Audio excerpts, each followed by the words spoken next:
இன்னும் நெறைய ஊர்கள்ல தேரோட்டத்துக்கு முன்னாடி வெள்ளோட்டம் அப்படின்றத ஃபாலோ பண்றாங்க.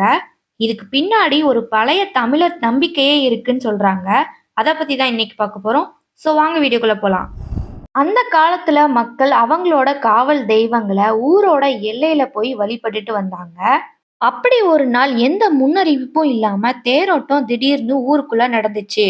அப்படி திடீர்னு பார்த்த அங்க உள்ள மக்கள் ரொம்பவே ஷாக் ஆகி மயங்கி விழுந்திருக்காங்க. இன்னும் நெறைய பேர் பயந்து ஓடியிருக்காங்க. இப்படி நெறைய கன்ஃப்யூஷன் அங்க நடந்துட்டே இருந்திருக்கு.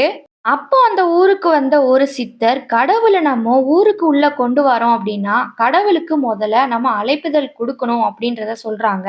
அதுக்கப்புறம் தான் கொடி ஏற்றப்படுது. அந்த கொடி ஏத்துன நாள்ல இருந்து அங்க உள்ள மக்கள் சண்டை எதுவும் போடாம நல்ல சிந்தனையோட இருக்காங்க. ஏன்னா அந்த டைம்ல இருந்து கடவுள் ஊர்ல உள்ள மக்களோட மனசு நல்லதா இருக்கா அப்படின்றத செக் பண்றாங்கன்னு சொல்லப்படுது.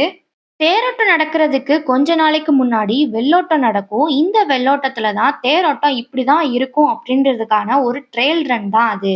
நம்ம முன்னோர்கள் சொன்ன கதை தான் இது. இத மாதிரி இன்னும் நிறைய தெரிஞ்சுக்கணும்னு நினைச்சீங்கன்னா டெய்லி ஃபேக்ட்ஸை மறக்காம சப்ஸ்கிரைப் பண்ணிக்கோங்க. தேங்க்யூ ஃபார் வாட்சிங்.